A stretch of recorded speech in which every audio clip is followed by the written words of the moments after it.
El Premio Nobel de Economía. Para eso tenemos a un académico de la Facultad de la Universidad de Chile, señor Aldo González. Tú tienes muchas cosas que decir de él. Sí. Bueno, Aldo González es ingeniero civil de la Universidad Federico Santa María. Hizo su máster en la Universidad de Boston. Tiene un doctorado en economía en la Universidad de Toulouse. Sus áreas de especialización son organización industrial, políticas de competencia, regulación de mercados e infraestructura, teoría de contratos, que es justamente el tema del cual nos va a hablar. Él ha sido consultor del Banco Mundial, del BID, IDEI, y tiene una larga experiencia en estos temas. Se ve en el contrato. Si buscamos quién era el experto en teoría de contratos, uno de los primeros nombres que nos apareció fue justamente el de él. Así es que, por favor, Aldo, háblanos de este interesante tema. Buenas tardes. Para mí es un gran placer estar en la Facultad de Ciencias. Les agradezco mucho la invitación. Efectivamente, los premios Nobel de Economía en este año se dieron en la área de teoría de contratos. Los economistas siempre estamos muy atentos a quién se da el premio Nobel y si es del área en la cual uno trabaja le produce algo de felicidad, ¿eh?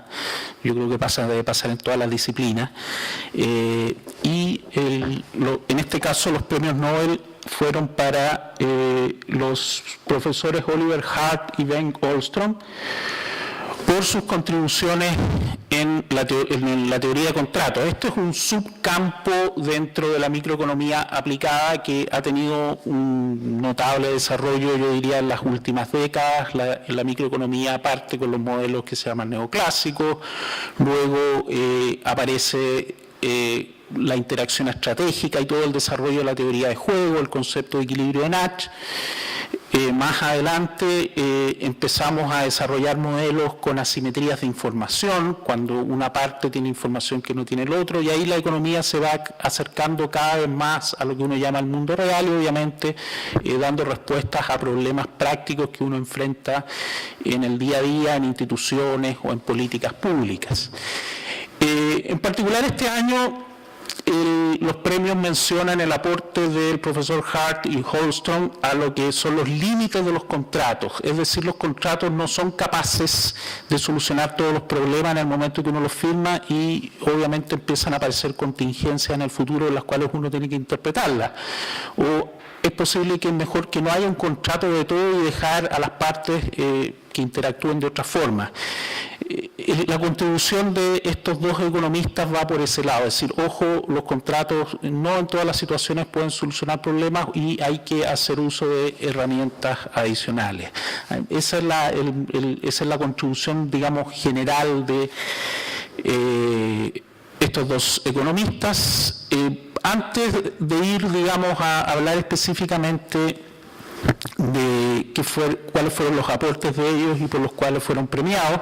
Obviamente tienen muchos aportes, pero voy a mencionar los que a mi juicio son más interesantes, más relevantes desde el punto de vista práctico y de la creación del conocimiento en economía. Les quiero comentar brevemente qué es lo que hace la economía. No me voy a gastar mucho tiempo en eso, pero sí más bien en el método y en lo que se llama los incentivos, el rol que juegan los incentivos en la acción de las personas y en la economía. La primera pregunta, bueno, ¿qué es lo que estudia la economía? Uno a veces piensa que economía tiene que ver con los negocios, eso es obviamente un campo de aplicación, o economía significa que uno tiene que ser ahorrativo y ahorrar recursos, efectivamente hay una restricción presupuestaria. La definición más general de la economía es estudiar las elecciones de la gente, que hace la gente en distintos ámbitos, suponiendo que las personas buscan algún objetivo, buscan mejorar su bienestar en términos amplios, no solamente mejorar su ingreso, sino que su bienestar en múltiples dimensiones, y ese objetivo se persigue y obviamente hay ciertas restricciones o condiciones de escasez. Lo primero que a uno le enseñan en economía es necesidades múltiples y recursos escasos. Entonces uno, dentro de esos recursos escasos, tiene que asignarlos a las necesidades o a los objetivos que le parece prioritario. Detrás de todo esto hay una persona que siempre está pensando en maximizar, en buscar mayor beneficio, y esto no necesariamente como algo negativo, sino que tomar las decisiones que más le favorecen en distintos ámbitos. Economía como ciencia social. Sí, la economía es una ciencia social, ya que busca estudiar cómo se comportan las personas. Y las personas son seres complejos que a veces toman decisiones contradictorias y es difícil como entender bien y sobre todo cómo van a funcionar grupos humanos en distintas circunstancias. Saliéndome de estrictamente de lo económico, y uno va a la política y uno ha visto elecciones presidenciales en distintos países y han habido resultados muy sorprendentes. Entonces dice, oye, bueno, ¿qué es lo que está pasando? Nadie predijo esto. Efectivamente, el mundo es muy impredecible. Lo que intenta hacer la economía es encontrar una forma sistemática de, en ciertas dimensiones de las elecciones de las personas, tratar de hacer algunas predicciones, y esto lo formalizamos a través de modelos matemáticos. Entonces hoy día, claro, mucha gente critica la economía, está muy matematizada, acá no hay nada de comportamiento humano, sino que son todos modelos, ecuaciones. Y claro, los economistas tenemos la pretensión de creernos matemáticos o creernos físicos, y nos gusta trabajar con modelos y maximizamos y usamos herramientas modernas de optimización, pero al final lo que nosotros estamos o intentamos representar es el comportamiento de las personas, y obviamente no hay una pretensión de decir exactamente qué es lo que va a pasar en 1 año, 2 años o 5 años más, pero sí poder dar algunas recomendaciones sobre qué comportamiento se espera de las personas en determinadas circunstancias ante determinados estímulos o cambios en su entorno. El método en economía consiste, probablemente este es un método usado en otras disciplinas, se formulan teorías respecto a cómo se comportan las personas bajo un supuesto de racionalidad, se generan hipótesis.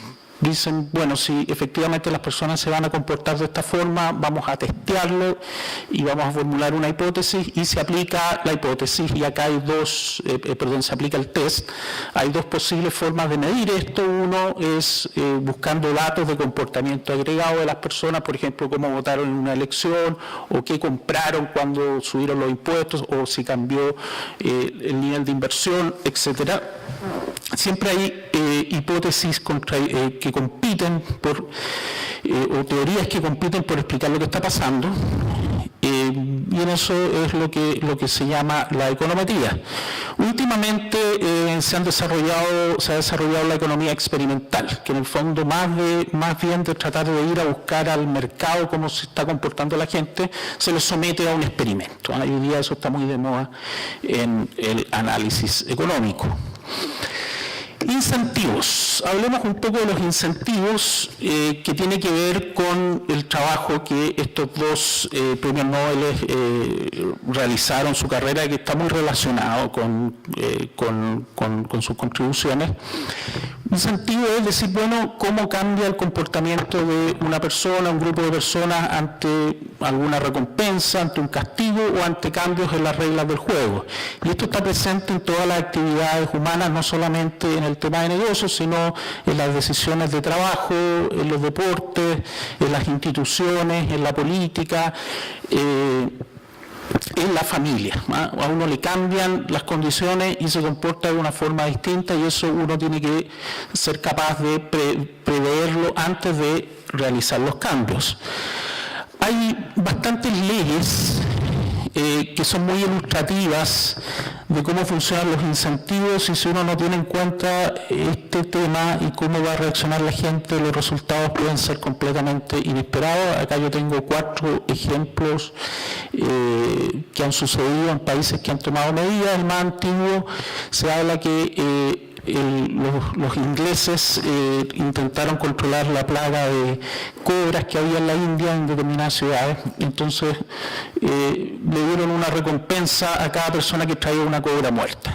Entonces, de esa forma se sacaban estos reptiles que a nadie le gusta, que son venenosos, se sacaban de la ciudad y tenían una ciudad más segura. Bueno, ¿cuál fue el resultado de esa política? Es que la gente empezó a buscar cobras fuera de la ciudad, traerlas y obtenían dinero, y otros empezaron a criarlas. Entonces, obviamente, el resultado era peor que antes, porque había más cobras, porque claro, uno tiene un criadero de cobras en la casa y se la arrancan, entonces hay más cobras y obviamente el problema no se solucionó. Ahora, algo un poquito más actualizado, menos salvaje, es la restricción vehicular que se aplicó en México con un sistema de dígitos permanente como una forma de controlar la restricción vehicular. El resultado fue que la gente empezó a comprar más autos y seleccionando las patentes, y después hay un mercado paralelo de autos donde se señalaba qué patente tenía. Entonces el problema que sucedió fue que aumentó el parque automotriz y la congestión no cayó tanto como se esperaba, y aumentó en horas donde no había restricción. Leyes de cinturón de seguridad en Estados Unidos, cuando se hizo obligatorio el cinturón de seguridad, algunos estados la adoptaron, otros estados no. Esto es lo bueno que tiene Estados Unidos, que como los estados toman decisiones autónomas y se trata de implementar una ley a nivel nacional, unos la toman, otros no. Esto es como la maravilla para los economistas que hacen econometría, porque pueden tener una forma de testear. Hay variabilidad entre quien aplicó la legislación y quien no. Y un economista de Chicago encuentra que los estados que adoptaron la regulación de hacer obligatorio el cinturón de seguridad aumentó su tasa de accidentes. Entonces la explicación que hay detrás de eso es que la gente tuvo un comportamiento un poco más agresivo porque se sentía un poquito más seguro. El último ejemplo que tengo es la política de un solo hijo en China, que se aplicó como mecanismo de control de la natalidad, digamos, por razones que uno podría encontrar muy atendibles. ¿Y cuál fue el efecto no previsto? Fue que como esto se aplicaba a nivel nacional y había un gran porcentaje de población rural, la mayoría de la población china era rural, en los campos las familias, si tienen un hijo, quieren que sea hombre. Estos 4 ejemplos que yo les doy tienen que ver con cómo la gente reacciona ante una política porque le cambiaron las reglas y se comporta de una manera que lamentablemente no fue prevista. Hay otro ejemplo que también es interesante, que viene de la ex-URSS, de la Unión Soviética, porque uno dice, bueno, pero el sistema de incentivos en la economía está relacionado con las economías de mercado, y las economías de mercado inducen a la gente a comportarse de una forma que maximiza su beneficio individual, pero esto no necesariamente va a aplicar a sistemas políticos o económicos donde las transacciones de mercado no están presentes. Bueno, acá hay un ejemplo que investigadores norteamericanos encontraron en la ex Unión Soviética respecto a los planes de producción. ¿Cuál es la historia? Y ahí les voy a explicar cuál es lo interesante de la economía detrás de esto. En la Unión Soviética, obviamente, en ese momento todo se decidía centralmente y había un ministro de planificación. Imagínense ustedes que eran el ministro de planificación de la URSS, así como más poder que eso uno no puede tener. Entonces le decía a cada línea de producción cuánto tenía que hacer cada año, y había que cumplir las metas, porque con esas metas el país crecía, se mostraba competitivo, y obviamente si uno produce más tractores puede arar más campos, hay alimento para la población, y obviamente eso hace a todos sentirse bien. Entonces la pregunta era, ¿cómo se fija una meta en una economía que no es de mercado? Cuando la economía es de mercado, uno dice, bueno, si yo produzco tractores y son buenos, yo sé cuántos vendí el año pasado y más o menos debería vender los mismos ahora si el precio es razonable. Si nadie me compró el año pasado los tractores, son malos, mejor cierro o los mejoro.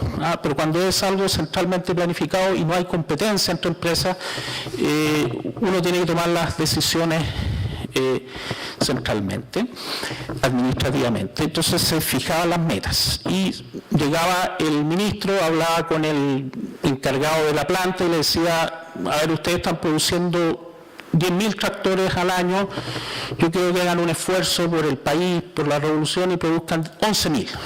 Sí, ya va, entonces 11.000, producimos 11.000. se les habla a los trabajadores, se les arenga, se les dice tenemos que subir la producción a 11.000, perfecto. Se produjeron 11.000 tractores con mucho esfuerzo. Muy bien, todos contentos. Próximo año, metas. Compañero, tenemos que producir, ustedes fueron capaces de producir 11.000, sí, ahora 12.000. Oye, pero ¿cómo? Bueno, pues si ya mostraron que eran capaces de hacer 11.000, ¿por qué no van a hacer 12.000? Cuando se dieron cuenta de esto, los trabajadores o los encargados de las plantas, ¿qué fue lo que pensaron? Dijeron, si nos esforzamos mucho este año, el próximo año nos van a usar ese nivel como referencia y nos van a pedir más. Entonces lo que vamos a hacer es que no nos vamos a esforzar tanto, porque cualquier esfuerzo que hagamos hoy día va a jugar en contra nuestra mañana. Y este efecto, que le denominan ratchet, en español es torniquete, es un concepto muy potente cuando uno regula empresas, por ejemplo. Las regula en base a costos, ellos bajan los costos, perfecto, se baja el precio, el próximo año, señor, bájeme más. Presupuesto del sector público, hay que gastárselo. ¿Qué pasa si en una agencia pública, un ministerio, no se gasta el presupuesto? Dice, mire, ministro, somos el mejor ministerio, usted nos dio 10.000 millones y nosotros gastamos solo 9.000, hicimos lo que usted quería, pero con 10% menos. Fantástico, el próximo año, 9.000. Entonces los incentivos operan en forma que uno no quiere.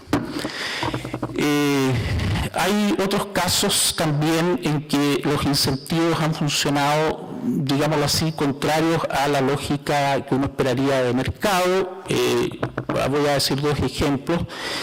Uno son las acciones voluntarias, los voluntariados, que a veces se han tratado de reemplazar por pagos, y obviamente se produce un efecto negativo. El típico caso es la donación de sangre. Uno dice, los hospitales siempre necesitan sangre y hay escasez de donadores. Entonces hoy podemos pagar. A nosotros valoramos la sangre. Hay gente que necesita plata y puede ir a vender su sangre. Obviamente no se va a morir, pero le pagamos. ¿Y por qué no ha resultado eso? Hay lugares donde se ha aplicado y ha dado pésimos resultados. ¿Y cuál ha sido el problema? El problema es que cambia el grupo de personas que provee la sangre. Entonces son grupos a veces en situación de marginalidad, tienen enfermedades y por lo tanto no es el mismo grupo que dona sangre que gente que generalmente se siente bien, que se siente sana y que considera que da una colaboración. Entonces el mercado ahí no funcionó. Lo mismo puede pasar con las donaciones, aunque ahí hay temas también más éticos.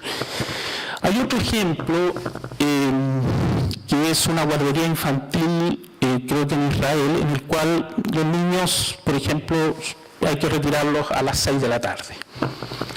Y los papás se atrasan y tratan de llegar, y eso obviamente crea problemas porque la gente que trabaja en las guarderías quiere irse también temprano a su casa, así que por lo tanto se produce un problema.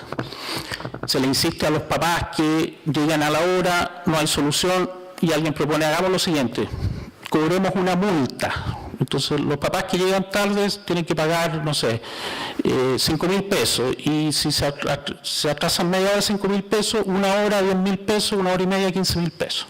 ¿Qué fue lo que pasó? Toda la gente dejaba a los hijos más tarde y pagaba.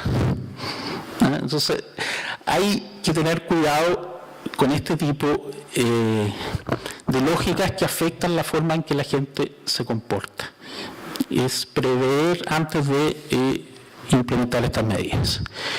Bueno, haciendo esta introducción sobre los incentivos, sobre cómo funciona la racionalidad de la gente y cómo cambia su comportamiento ante cambios en las reglas del juego, voy a pasar a explicar cuáles, a juicio mío, han sido las principales contribuciones de los dos economistas por los cuales se les otorgó el premio Nobel.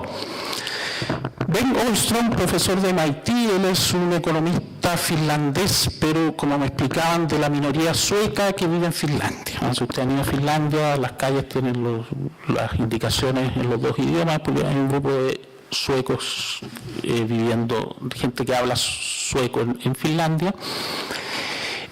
Hay un concepto en economía que no sé si ustedes lo conocen, que se llama el riesgo moral. ¿Alguien ha escuchado hablar del riesgo moral? No. Riesgo moral es una acción que yo realizo, que tiene algún efecto y que esa acción no es observable por terceras partes ni verificable por un agente objetivo. Ejemplo, si yo contrato un seguro de auto, ustedes tienen el auto con seguro, el asegurador le interesa que yo, como voy a estar asegurado, maneje con cuidado, ¿no es cierto?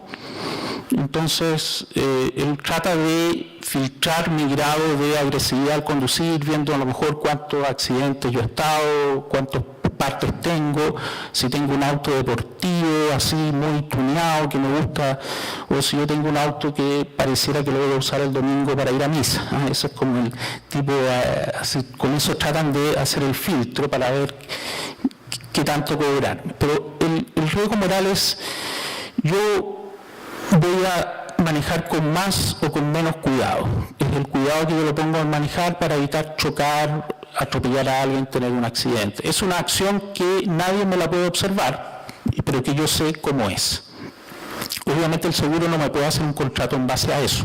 Me puede hacer un contrato en base, por eso pone indeducible. Lo mismo sucede en una empresa, el esfuerzo que pone el gerente de la empresa en tener cuidado en desarrollar su función, en tratar de que aumenten las ventas, cumplir la legislación, reducir los costos. Es una acción que solamente observa el que la toma, pero que tiene incidencia obvia en algún resultado. A ver, nos vemos bien, voy a ver acá porque hay unas ecuaciones. Y la pregunta es cómo inducir esfuerzo. ¿Cómo yo induzco esfuerzo? Lo mismo cuando uno le pone nota a los alumnos, uno no le pone nota por el esfuerzo que hizo estudiando porque es algo que yo no puedo comprobar. Porque le digo, mire profesor, yo estuve todo el día con el libro en la mano, ya, pero no lo leyó. No, pero lo estaba mirando, sí, pero no estaba concentrado. No, pero lo leí, sí, pero no entendió nada. Es imposible. Entonces lo que uno hace es que utiliza una variable proxy de ese esfuerzo que es positivo y como aparece ahí, no sé si se ve o no, ¿sí? Creo que esto, no sé si se puede apuntar ahí. Claro. Entonces hay una variable proxy que es la Q en este caso, que sí es observable, y mu, que es una variable aleatoria. Por lo tanto, el producto que yo observo es igual al esfuerzo más una componente aleatoria. Si no hubiera componente aleatoria, obviamente, midiendo Q, mido E directamente. Pero esta aleatoriedad hace que, claro, yo estudié mucho, lo sabía todo, pero ese día estaba resfriado, me dolió la cabeza, tuve mala suerte. Entonces yo evalúo o recompenso el contrato óptimo, se hace recompensando al agente, al que hace el esfuerzo en función de Q, y no en función de E. Y si los agentes son adversos al riesgo, se le debe pagar al agente, al que hace el esfuerzo, una prima por la aleatoriedad, se le paga un plus, algo más. Aversión al riesgo, ¿qué significa la aversión al riesgo? Aversión al riesgo es un hecho que nos dice que la gente prefiere algo seguro, un hecho seguro, a un hecho aleatorio que en valor esperado le da el mismo resultado. Por ejemplo, si yo a ustedes les ofrezco acá el siguiente trato, un cara y sello a 10.000 pesos, ¿quién lo toma? Probablemente nadie. Dice, oye, pero te da lo mismo que cero. Yo diría, bueno, nadie lo toma. Un cara y sello de 10.000 pesos y yo te doy 100 pesos por participar. ¿Alguien lo toma? Tampoco, pero dice, oye, pero ¿cómo? El valor esperado de esa apuesta cara y sello de 10.000 pesos es 0, más los 100 pesos gana 100. Eso es mejor que 0. Por eso que la gente no anda haciendo apuestas todo el día. ¿Hay gente que tiene comportamiento ludopático? Sí, la hay. Pero ese no es el caso normal, sino que uno prefiere seguro, por eso le contrata un seguro al auto. Si no, no existiría toda la industria de los seguros. Entonces uno cuando viaja compra un seguro, cuando maneja un auto paga un seguro del auto. Y también uno se asegura la vejez, porque dice, mira, yo no voy a ahorrar nada, hoy día me voy a gastar toda la plata, voy a vivir como rey, me voy a farrear todo, y bueno, y más adelante veré, capaz que me muera. La gente piensa en el futuro, también es una lógica de seguro. Entonces, el contrato óptimo, este modelo más básico, es darle un pago, inducirlo a hacer esfuerzo, pero tengo que darle un pago por asumir la aleatoriedad. Entonces, este contrato refleja un trade-off, porque por un lado yo quiero que él ejerza esfuerzo, pero por otro lado quiero pagarle lo mínimo posible por la aleatoriedad. Entonces hay lo que nosotros los economistas llamamos un trade-off. Es como el seguro del auto. Si usted tiene el auto 100% asegurado sin deducible, sus incentivos a manejar con cuidado van a ser menores a que si usted tiene el auto asegurado no un 100% y con un deducible, y distinto a si uno no tiene ningún tipo de seguro. Entonces, por eso los seguros castigan mucho los contratos sin deducible. Si uno quiere estar asegurado, mire, yo no quiero pagar nada, le pago hoy día la prima, ya, pero si usted no paga nada, bajo ninguna circunstancia, le va a dar casi lo mismo chocar, y por lo tanto, yo eso se lo voy a tener que cobrar. Y ahí hay un trade-off. Pasa lo mismo con las remuneraciones de los ejecutivos. Los ejecutivos tienen bonos por desempeño, pero ellos se preocupan también de lo base, y esto probablemente los académicos lo han visto. No sé si en esta facultad, en nuestra facultad siempre hay una discusión respecto a los premios por publicaciones. Entonces uno dice, no, hay que dar incentivos, los papers, premios, ya, una econométrica, $50.000. Así, no sé de dónde los vamos a sacar, pero se dice. Ya, pero la gente en realidad, mire, sabe que dame 1.000 seguro nomás. Yo eso pesa más, y eso pasa con la elección del trabajo de la gente. Ahora, esto es el modelo base de Holmstrom, no es algo que él creó, pero esto me sirve para ir a uno de sus papers que se llama Riesgo Moral en Equipos, que es, no tenemos acá hay un tema de incentivos. Esto podría ser una cooperativa, podría ser un departamento de una universidad donde hay una función de producción Q, que es la suma de los esfuerzos de diversos agentes. Entonces, el producto total, en la forma más simple, es el esfuerzo de los N agentes que están en esa unidad productiva, en ese departamento, en esa empresa. Y como somos todos socios, la recompensa total que le vamos a dar a cada uno es el producto total Q. Nosotros hicimos un bien, lo vendimos, ganamos plata y ahora nos repartimos eso entre N individuos. Y el resultado, y obviamente hacer esfuerzos costosos. Es decir, si yo hago esfuerzo, mejoro el producto de todo, eso va para todos y a mí me pagan una parte de eso. Obviamente mi esfuerzo, como es un problema de riesgo moral, no es observable. Ahora, claro, uno dice en una empresa, uno puede ver quién flojea, quién no, más o menos, pero no es algo que yo pueda objetivamente establecerlo.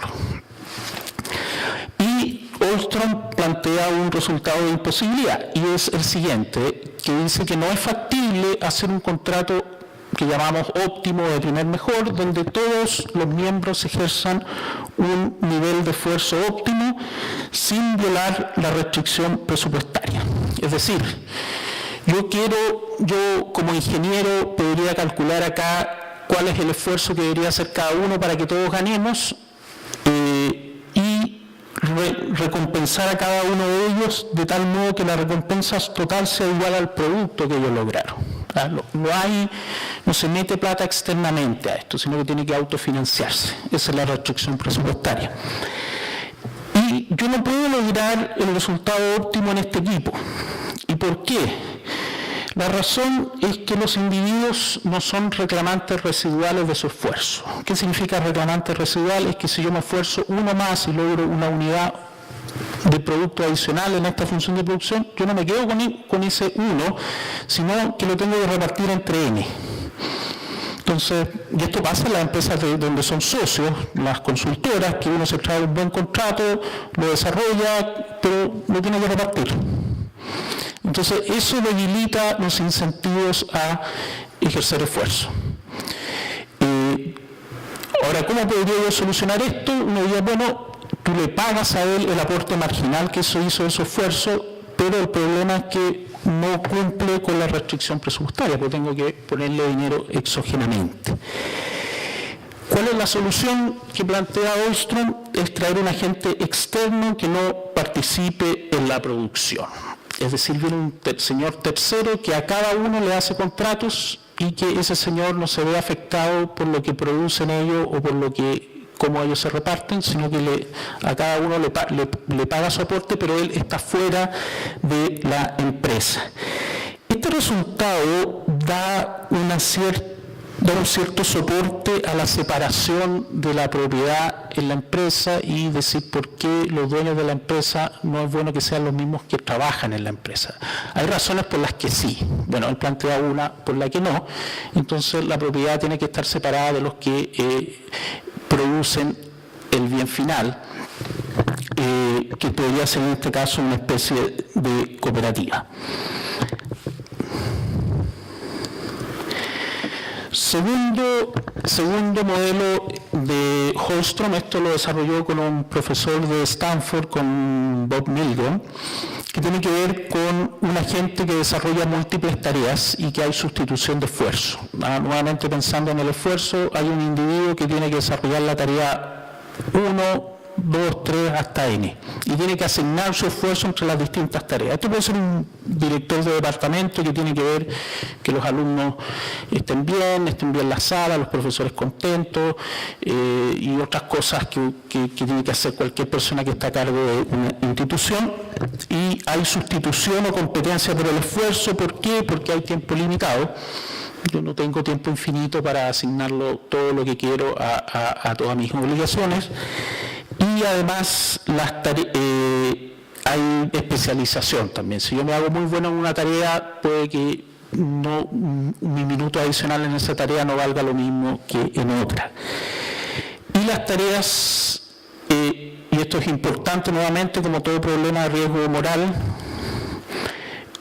las tareas son imperfectamente observables. Es decir, cuando la persona que tiene que desarrollar estas tareas le pidan rendir cuentas, él va a poder rendir cuentas con Q, que efectivamente dependieron de su esfuerzo, pero también hay un factor aleatorio que está fuera de control. Pero él solo puede rendir Q, puede explicar Q, pero no puede separar los efectos porque obviamente pueden no creerle. Es decir, mire, yo lo hice todo bien, pero justo hubo una mala suerte y los alumnos me tienen mala y me evaluaron mal. Entonces, es difícil identificar los dos efectos. Ahora, ¿qué es lo que pasa? Que hay distintas tareas.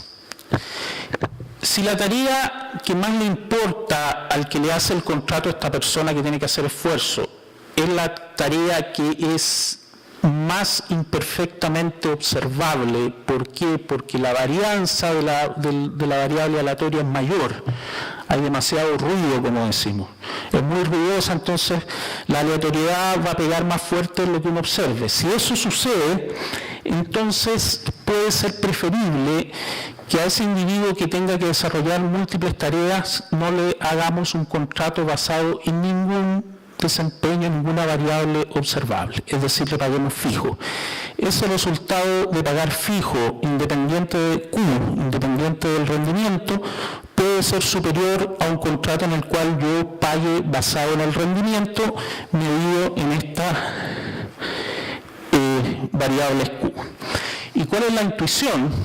Es que si hay una tarea que es muy ruidosa y importante, pero hay una tarea que es perfectamente observable, poco ruidosa, pero poco importante, y me pagan en función de esas dos, yo voy a asignar esfuerzo a la tarea que es más fácilmente observable, porque tiene menos varianza, y voy a quitar esfuerzo a la otra tarea. Y eso puede ser perjudicial para el resultado que se está buscando. ¿Cuál es el mejor ejemplo de esto? No sé si lo logré explicar de manera simple, pero con un ejemplo se entiende siempre todo mejor. Es evaluar las escuelas o los profesores en base a pruebas de rendimiento tipo SIMS, ¿no? Entonces uno tiene una escuela que tiene múltiples objetivos. Efectivamente uno quiere que los alumnos estudien, tengan disciplina, pero también quiere que sean abiertos, que tengan una actitud socialmente responsable, bueno, todo lo que uno busca que tengan los alumnos en la escuela. Ahora, algunas de esas variables o objetivos son fácilmente medibles y otras no. Entonces, claro, el CIMSE mide una sola dimensión. Entonces, si yo premio a los profesores de esa escuela o premio a la escuela solamente basado en una dimensión, que es la que mejor observo, el esfuerzo de la escuela va a ir a mejorar esa dimensión y va a quitar esfuerzo de otras dimensiones que son importantes, pero que yo no las puedo medir y por lo tanto el resultado puede ser bastante indeseable. Esa es como la recomendación. Entonces, mira, ¿sabes qué? No vamos a usar, vamos a pedir CIMSE, pero no vamos a premiar ni a basar las remuneraciones o los aportes que hagamos a la escuela desde el Estado en base a esta prueba estandarizada. Otro ejemplo que también yo puedo mencionar es el caso de la Defensoría Penal. La Defensoría Penal, que es una institución pública que defiende a las personas que no tienen defensa privada, no se la pueden pagar. Que, digamos, el concepto ahí es que toda persona, por muy mala o muy feo lo que haya hecho, merece defensa. Entonces se crea la Defensoría y yo necesito tener grupos de abogados que vayan a los juicios, presenten las pruebas y hagan la pega que hace el abogado en un juicio, ¿sí? Ahora, ¿cómo yo pago esta defensa? Si yo pago por juicio ganado, si yo pago por juicio que yo entro, yo puedo, o si yo pago por juicio que se termina, los incentivos pueden ser bastante perversos porque yo puedo quitar prolijidad, quitar esfuerzo, quitar dedicación a hacer una buena defensa. Entonces, hacer una buena defensa, ¿qué significa? Probabilidad de ganar, haberle bajado la pena, haber hecho que el juez entendiera bien el caso, es algo muy complejo, muy cualitativo, difícil de medir, pero tengo otras variables que sí mido, que son muy indirectas, que pueden depender de otras cosas. Entonces, premiar a la defensa solo en base a esos resultados puede ser bastante nefasto. Es como, llegándolo al extremo, es como si yo le pagara a los jueces por fallos emitidos por mes. Entonces, ¿qué es lo que va a hacer el juez?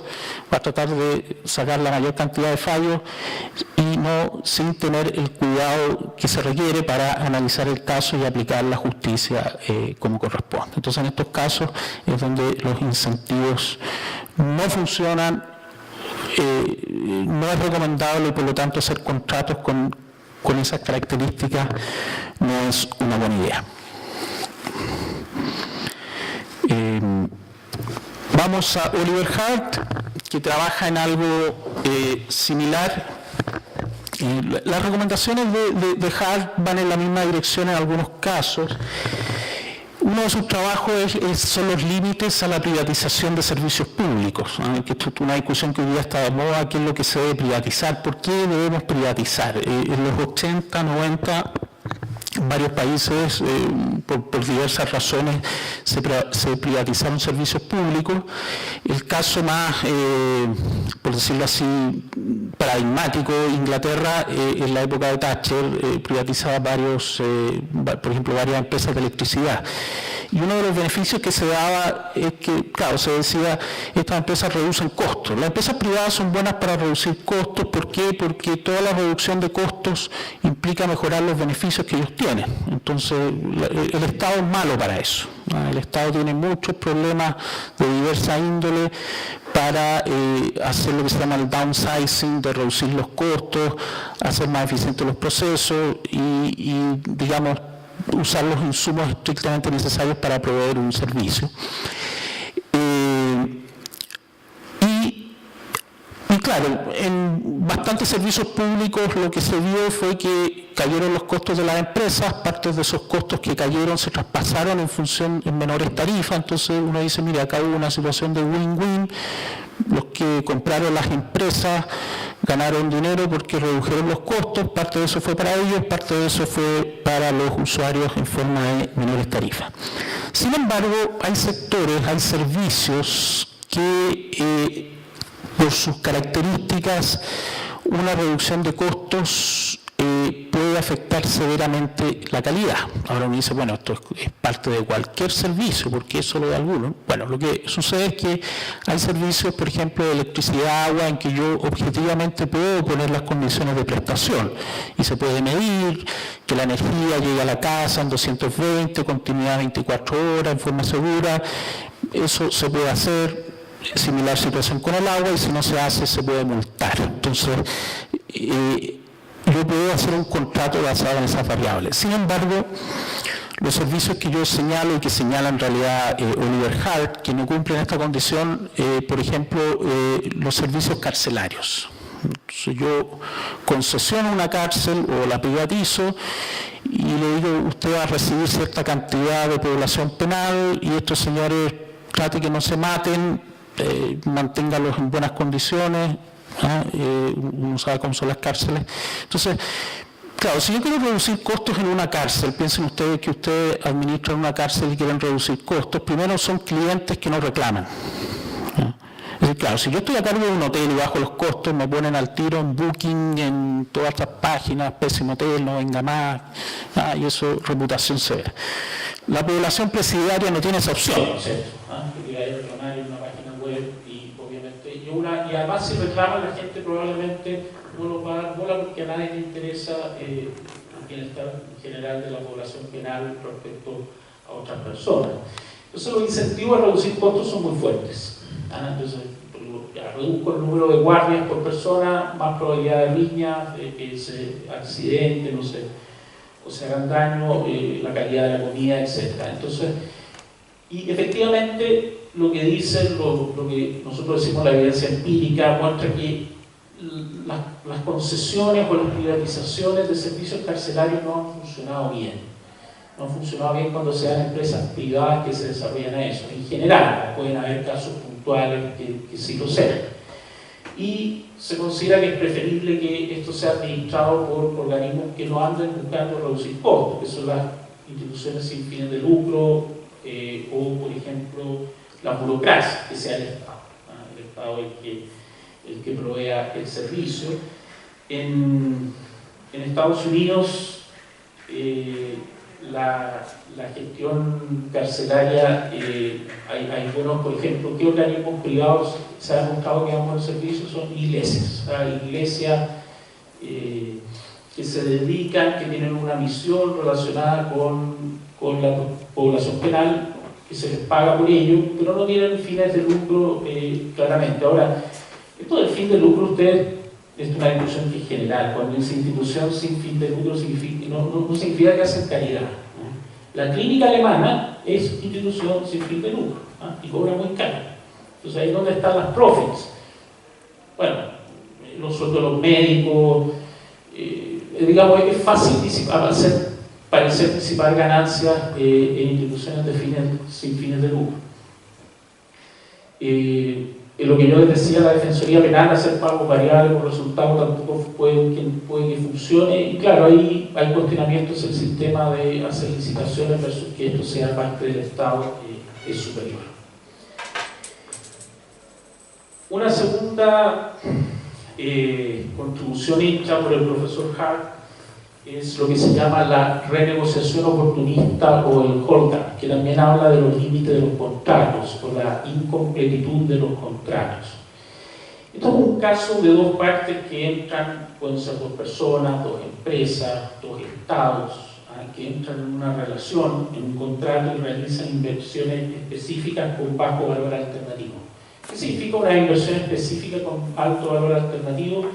Que si yo termino un contrato, no me puedo llevar la inversión y usarla en otro lado. A ver, por ejemplo, si una empresa, yo me dedico al transporte y una empresa me dice, oye, necesito que me provea servicio de llevar a mis trabajadores los turnos de noche, y entonces, ¿cuántos son ya? 40, ¿y dónde ya? Entonces yo me compro unos buses, consigo unos choferes, monto la empresa, y supongamos que el contrato son 2 años. Ya, perfecto, 2 años o 3 años yo podría pagar los buses. Pero resulta que como a los 5 meses el dueño de la empresa quiebra, o el dueño de la empresa dice, ¿sabes qué? No me gustó tu servicio, o no te pago más, me caíste mal, etc.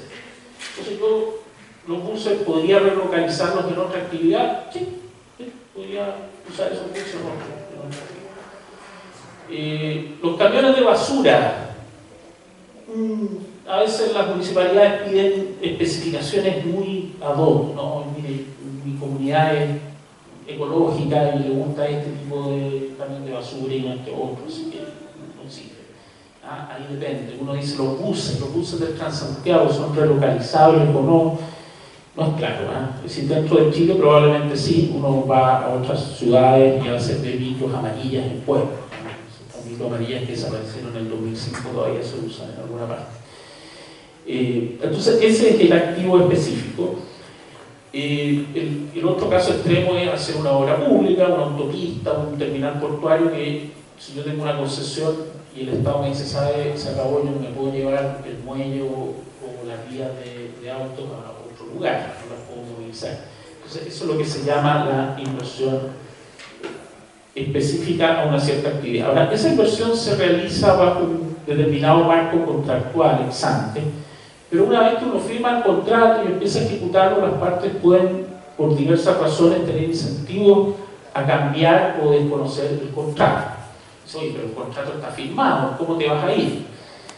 Bueno, uno, si no está conforme en un contrato que firmó, es muy difícil que la relación siga, ¿no? Es cosa de acordarse del matrimonio en Chile antes de que existiera la ley de divorcio, ¿no? Antes de que existiera la ley de divorcio, el matrimonio era para siempre, ahora toda la gente sabía que si uno se llevaba mal, se iba, digamos, ¿no? Entonces es un contrato que tiene límites.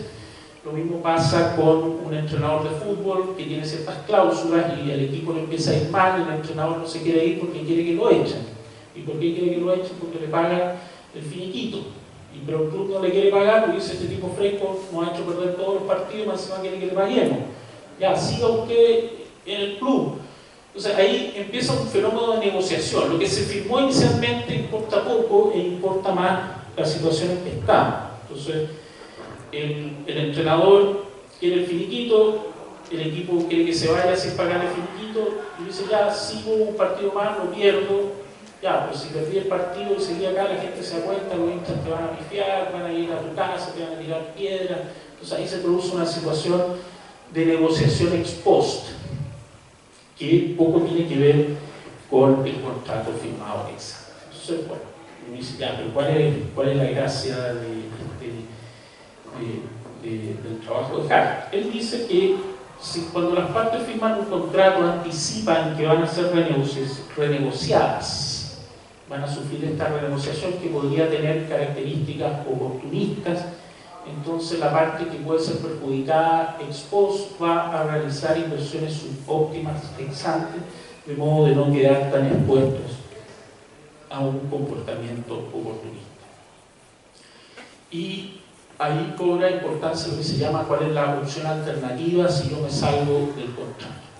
Si yo doy el servicio de buses, mi posición negociadora va a depender de qué tan rápido yo pueda irme a darle servicio a otra empresa. Si yo soy un entrenador, que estoy en una situación de que quieren que me vaya, qué tan factible es que me contraten en otro club.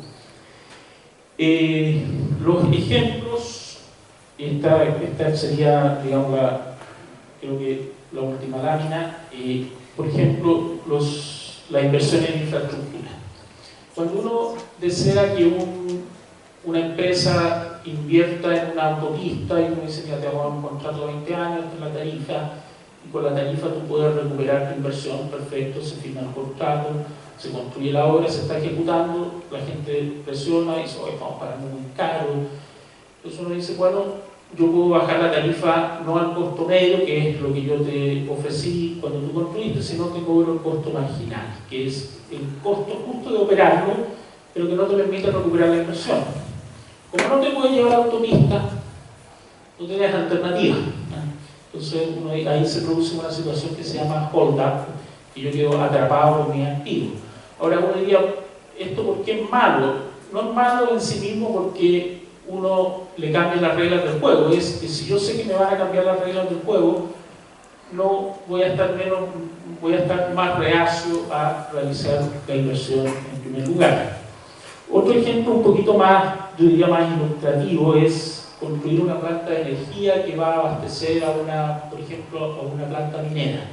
Entonces, si yo lo contrato con un tercero y le digo, mira, construye una planta termoeléctrica y me vende energía, yo con esto exploto mi mina y yo te pago año a año la energía a un precio que lo indexamos al precio de mundo que nos da la CNE, etcétera, etcétera.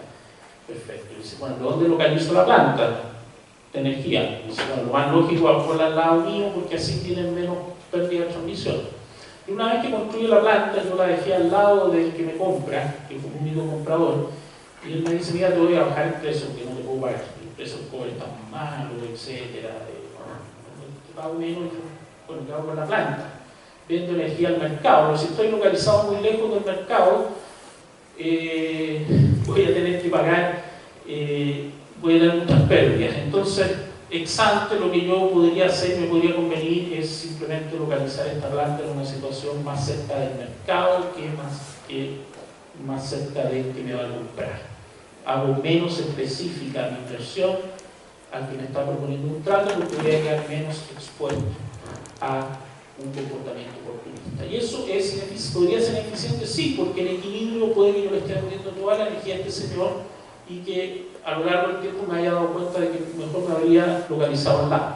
Pero el problema es que si me localizo al lado, quedo más expuesto a este comportamiento que obviamente me perjudica, ¿no? Entonces, claro, Hart dice que una solución a este problema es la integración vertical y que una sola empresa sea la dueña de estas dos unidades.